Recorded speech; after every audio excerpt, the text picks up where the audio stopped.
नमस्कार प्यारे बच्चों। आज मैं क्लास 11th यूपी बोर्ड छात्र हैं, उनके सिलेबस में निर्धारित भक्ति काल के कवि शिरोमणि गोस्वामी तुलसीदास द्वारा रचित गीतावली के कुछ पद लेकर के मैं उपस्थित हूँ। आपके सिलेबस में गीतावली के 3 पद हैं जिनकी व्याख्या मैं इस वीडियो में करूँगा। गीतावली इन्होंने ब्रजभाषा में लिखा है। यह एक गीत काव्य शैली में आता है। इसमें 7 कांड हैं और इसका जो मुख्य रस है वो है वात्सल्य रस। आज मैं जो आपके सिलेबस में 3 पद रखे गए हैं उसकी व्याख्या मैं इस वीडियो में करने जा रहा हूँ। आपके सामने मैंने संकेत लिख दिया है, इससे आप कोई दिक्कत ना हो। आइए पहला देखते हैं। जो पे हूँ मातु मते मैं हुई हूँ, तो जननी जग में या मुख की कहाँ कालिमा धुई हूँ। क्यों हूँ आज होत सुत सबथिन, कौन मानी है साची। महिमा मृगी कौन सुक्ति के, खल वज विस्खन बाची। गही न जात रसना काहो की, कहो जाए जो ही सूझे।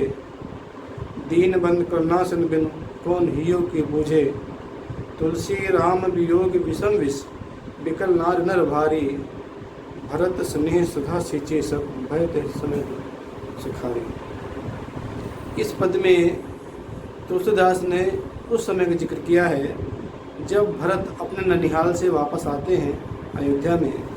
जब उन्हें ज्ञात होता है कि उनके पिता का देहांत हो गया है और उनके जो बड़े भाई राम हैं और छोटे भाई लक्ष्मण और उनकी भाभी सीता जी, इनको वनवास भेज दिया गया है और जिसके पीछे उनकी माँ कैकेयी है, तो उन्हें बड़ा आत्मग्लानि होती है और अपने आप को कोसते हैं।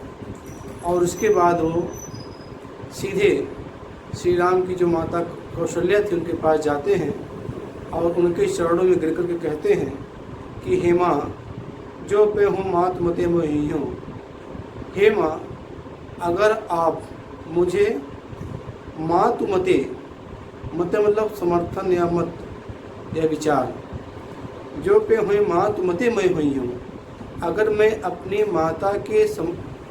माता का जो उनका मत था कि राम को 14 वर्ष का वनवास मिल जाए, मुझे राज्याभिषेक मिल जाए, अगर आप मुझे अपनी माँ के जो उनके विचार थे उनसे मिला हुआ आप मुझे समझती हूँ, तो जननी जग में या मुख्य कहाँ काल में धुई हूँ। हे माँ, इस संसार में मेरे चेहरे पर या मेरे जीवन में जो कलंक लग गया है इसे मैं कहाँ धोऊंगा। हालांकि मैं अपनी माता के मत से मैं बिल्कुल अलग हूँ।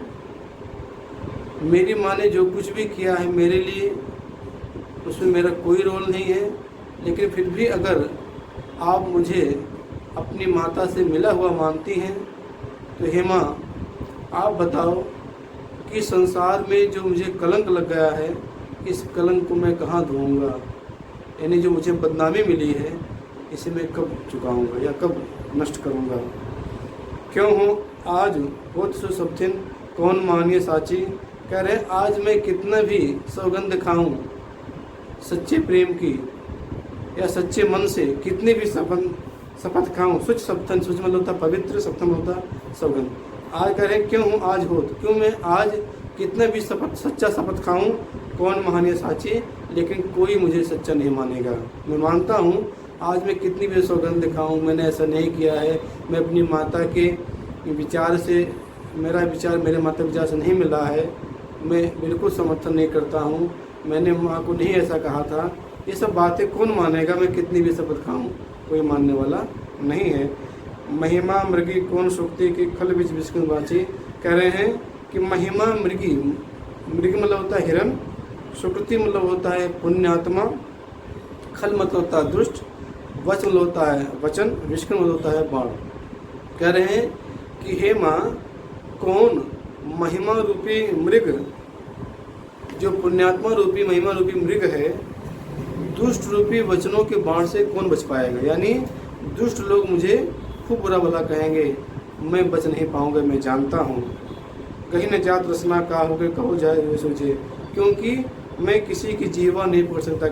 कहीं न जात रसना, जीवा मतलब जीवा, काहू की मैं किसी की बातें तो नहीं पकड़ सकता। कहो जाए जो सूझे, मेरे बारे में लोग क्या कह रहे हैं क्या नहीं कह रहे हैं उसे मुझे चिंता नहीं है।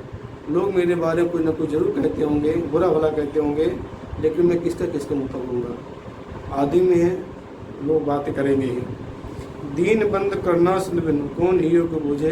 कह रहे हैं मुझे दीन बंद, जो दीनों की सखा हैं, जो दीनों के भगवान हैं, जो दीनों के प्रभु हैं, करुणा सिंध जो करुणा के सागर हैं यानी राम जी, उनको नहीं को मुझे पूरा उम्मीद है कि जो दीन बंधु हैं, जो करुणा के सागर हैं, वो मेरे हृदय को जानते हैं। उन्हें बिल्कुल मालूम है कि मेरा ऐसा इसमें कोई रोल नहीं है। मैंने माँ से कभी ऐसा नहीं कहा था। तुलसी राम वियोग विषम विष विकल नारी भर नारी। कह रहे हैं तुलसी राम वियोग विषम विष विकल नारी नर भारी। तुलसी जी कहते हैं कि जो अयोध्या के जो नर नारी थे, जो राम के वियोग में विष रूपी व्याकुलता से परेशान हो रहे थे, ऐसे नर नारी जो राम के वियोग में उनका वियोग इतना व्याकुल हो रहा था, ऐसे मान लो विष यानी जहर पी रहे हों अयोध्यावासी। राम भरत स्नेह सुधा सींचे सब भय ते समय सुकारी। भरत के ऐसे वचनों को सुनकर के ऐसा लगा कि भरत ने अपने प्रेम रूपी अमृत से, स्नेह मतलब होता है प्रेम, सुधा मतलब होता है अमृत, अपने प्रेम रूपी अमृत से वहाँ की जो नर नारी थे, प्रेम रूपी अमृत मतलब होता है वचन, अपने सुंदर सुंदर वचनों से उन्होंने वहाँ के जो लोग राम के वियोग में अत्यंत व्याकुल हो रहे थे, उन्हें भरत ने अपने वचन रूपी अमृत से सींचा, जिससे वहाँ जो नर नारी जो तो व्याकुल थे, व्यथित थे, वो सब क्या हो गई, उनकी व्यथा दूर हो गई और तय समय सुखाई। और वहाँ के जितने नर नारी थे सब उस समय सुख का अनुभव करने लगे, यानी उन्हें महसूस हो गया इसमें भक्त का कोई रोल नहीं है। आइए दूसरा देखते हैं। इस तरह से आपने जो है पहला पढ़ा, दूसरा उस समय का वर्णन है जब लक्ष्मण को बाण लग जाता है, जब युद्ध होता है रावण से और राम से, सीता को हल ले गया था। रावण दुष्ट भी था, राक्षस था। कह रहे मेरे से प्रसाद था को, तो जब लक्ष्मण को बाण लग जाता है मेघनाथ का तो मूर्छित हो जाते हैं। जब मूर्छित हो जाते हैं राम, वो रोने लगते हैं कि अब क्या होगा। कह रहे हैं कि मेरे सब प्रसाद था को, विपत्ति बटावन बंद बाग बिन कौन भरोसे काको। सुन सुग्रीव साचे मोह पर पनुबधन विधाता। ऐसे समय समझ संकट हो तो जो लखन सो खाता। गिर कानन जइहे शाखा मरे कहाँ पन अनुसंघाती। होइहे कहाँ विभीषण रही सोच बरछाती। तुलसी सुन प्रभु वचन भालु कप सकल विकल ही हारे। जाम मंत हनुमंत बोल तब अवसर जान पिछाड़े।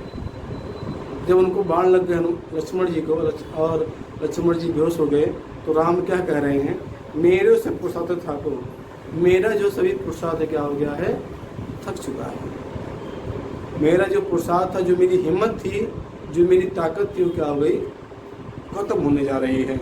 विपत बटावन बंद बाहु, बंद बाहु मतलब भाई, बाहु मतलब भुजा। जो लक्ष्मण रूपी हमारी जो शक्ति थी, जो मेरे विपत्ति बटावन, जो मेरे दुख में मेरे हमेशा कदम कदम मिलाकर चलते थे, जो मेरा हमेशा मदद करते थे, आज उनका हाल ये हो गया है। बिन कौन भरोसे कागो, हे लक्ष्मण मैं तुम्हारे बिना मैं किस पे भरोसा करूँगा। सुन सुग्रीव साचे मैं प्रबोधन विधाता। फिर राम सुग्रीव से कहते हैं, हे सुग्रीव सच कहूँ मुँह पर फरे वदन विधाता। लगता है ब्रह्मा यानी विधाता हमसे नाराज हो गया है। ऐसे समय समझ संकट हो तो जब लखन सो भ्राता। वो सुग्रीव से कहते हैं, सुग्रीव इस समय युद्ध का समय है, ऐसे समय समझ संकट हो, समय मतलब युद्ध, संकट मतलब मुसीबत। कह रहे हैं ऐसे समय जो युद्ध का जो समय है, ऐसे समय में मैं अपने सबसे प्रिय छोटे भाई लखन को खो दूंगा। गिर कानन जइहे शाखा में घोय पुन अनुसंघाती। यहाँ शाखा में बोलते बंदर, यहाँ जो बंदर हैं, जो हमारी वानरी सेना है, ये जो है गिर कानन युद्ध के पश्चात ये सब कहाँ चले जाएंगे? पहाड़ों पर, जंगलों में चले जाएंगे। मतलब पहाड़, कानून मतलब जंगल, ये सब पहाड़ों जंगलों पर चले जाएंगे। वहीं पर अनुसंघाती, और मैं अपने भाई का हत्यारा कहलाऊंगा। वहीं है कहाँ विभीषण की गति रही सोच भरछाती। कहते हैं कि मुझे विभीषण की चिंता हो रही है, मैंने विभीषण को जो वचन दिया है कि लंका का तुम्हारा जो राजा बनाऊंगा, यही सोच सोच करके मुझे आज दिक्कत हो रही है, मुझे महसूस हो रही है, या मैं बहुत परेशान हो रहा हूँ कि मेरे वचन खाली चला जाएगा। मैंने जो आश्वासन दिया है विभीषण को, उसका क्या होगा? तुलसी सुन प्रवचन भाव कर सकल विकल ही हारे। तुलसीदास जी कहते हैं,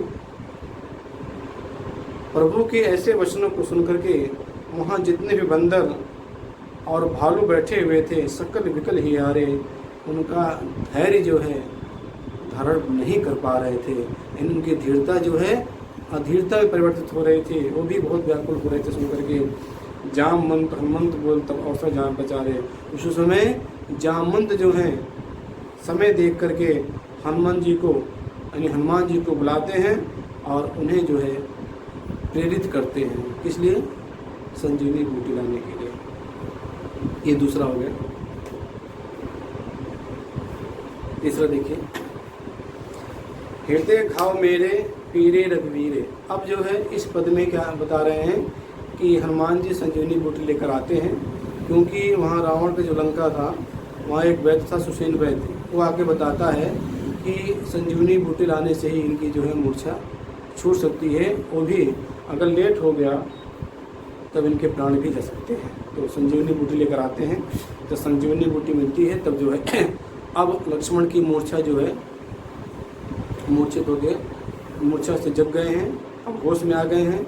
और जब राम उनसे हाल चाल पूछते हैं, क्या हाल है, तबीयत कैसी से आदमी पूछता है, तो भरत लक्ष्मण क्या जवाब दे रहे हैं? देखिए, हृदय घाव मेरे पीरे रघुवीर। हे रघुवीर जी, आप मुझसे क्यों पूछ रहे हैं? हृदय घाव मेरे, भले ही मेरे हृदय में चोट लगी हो, पीरे रघुवीर, लेकिन उसकी जो पीड़ा होती है वो आपने सहन किया है। भले ही चोट मेरे लगी थी, लेकिन उसकी पीड़ा आपने सहन किया था। पाए सजीवन जा कहत तो ये प्रेम पुलक विषय शरीर। संजीवनी बूटी प्राप्त करने के बाद लक्ष्मण जी जग जाते हैं और उनका शरीर जो है राम के द्वारा जो उनका प्रेम था उससे पुलकित होकर वो कहते हैं, अपने दुख दर्द को भूल कर कहते हैं, हृदय घाव मेरे पीरे रघुवीरे। हे रघुवीर जी, आप मुझसे बार बार क्यों पूछ रहे हैं? भले ही चोट मुझे लगी थी मेरे हृदय में, लेकिन पीड़ा आपने सहा है। मोह का बूझत पुण्य पुण्य जैसे पाठ अरत रचा कीरे। आप मुझसे बार बार पूछेंगे तो मैं बार बार यही कहूँगा, जैसे कोई स्वामी जो होता है, तोते कोई पाठ पढ़ा दे और तोते से अर्थ पूछे, उसका भाव पूछे, तो वह तोता नहीं बता पाता है, उसका मालिक ही बता पाता है। उसी तरह से आप बार बार मुझसे पूछेंगे, लेकिन मैं बार बार यही कहूँगा कि चोट भले ही मेरे हृदय में लगी थी, लेकिन पीड़ा आपने सहा था। शोभा सुख क्षत लाह भूप कह केवल कांत मोल हीरे।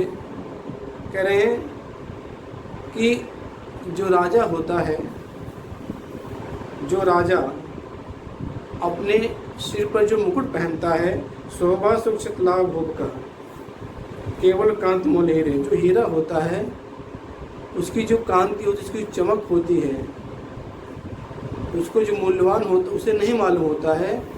हीरे की मूल्यवानता उसे मालूम होता है जो राजा अपने सिर पर मुकुट के रूप में धारण करता है। मुकुट रूप में जब कोई, यानी हीरा से जड़ित जब मुकुट कोई राजा अपने सिर पर धारण करता है, तो राजा उसकी मूल्यता को समझता है, हीरा नहीं समझता है। उसी प्रकार मैं, आप मेरे मूल्यता को समझते हैं, मैं तो आपके चरणों का दास हूँ। तुलसी सुन सौमित्र वचन सब धर न सकत धीरे धीरे। कह रहे तुलसीदास जी कहते हैं कि सौमित्र कह जाता है लक्ष्मण जी को, सुमित्र मतलब सुमित्रा के पुत्र हैं, सौमित्र लक्ष्मण कहते हैं। कहने सुमित्र लक्ष्मण जी के ऐसे वचनों को सुनकर के धरत न सकत धीरे धीरे, जितने भी वहाँ पर लोग थे वो लोग धैर्य धारण नहीं कर पा रहे थे। दोनों का प्रेम देख करके उनके धैर्य जो है टूट रहा था। उपमा राम लखन की प्रीति क्यों दीजिए खीरे नीरे। तुलसीदास जी कहते हैं कि राम लखन की जो प्रेम है, राम लक्ष्मण का जो प्रेम है, उस प्रेम का उदाहरण हम दूध पानी से भी नहीं दे सकते, क्योंकि दूध पानी को हंस पक्षी अलग कर देता है। पानी को और दूध को हंस पक्षी जो है इसके विशेष गुण मिला है इस ओर से कि अगर दूध में पानी मिला दिया जाए तो हंस क्या होता है, दूध को पी लेता, पानी छोड़ देता है। तो कह रहे हैं, वहाँ के लोग कह रहे हैं कि इनकी जो दोनों का जो प्रेम है आपस में भाई का, इन्हें हम दूध पानी से भी नहीं दे सकते, क्योंकि दूध पानी तो अलग ही रहता है, लेकिन दोनों का प्रेम जो है इनसे भी बढ़कर है, उच्च कोटि का है। तो इस तरह से बच्चों मैंने आपको आपके सिलेबस में निर्धारित जो 3 पद हैं, गीतावली को गीत काव्य कहा जाता है, ये सब गेय पद शैली लिखा हुआ है, ब्रज भाषा में है, 7 कांड हैं, वासल रस है। ये मैंने 3 की व्याख्या आपको बताई। मुझे उम्मीद है कि व्याख्या आपको जरूर पसंद आएगी। अगर पसंद आए तो लाइक कीजिए और अधिक से अधिक मात्रा में इस वीडियो को शेयर कीजिए, जिससे काफ़ी बच्चों तक जो दूर दराज इलाकों में पढ़ते हैं वहाँ तक ये वीडियो प्रसारित हो सके और वो भी ज्ञान से लाभान्वित हो सकें। आज के लिए बस इतना ही, और जल्द ही मैं नए वीडियो के साथ उपस्थित होता हूँ। तब तक के लिए धन्यवाद। आप स्वस्थ रहिए, प्रसन्न रहिए। जय हिंद, वंदे मातरम।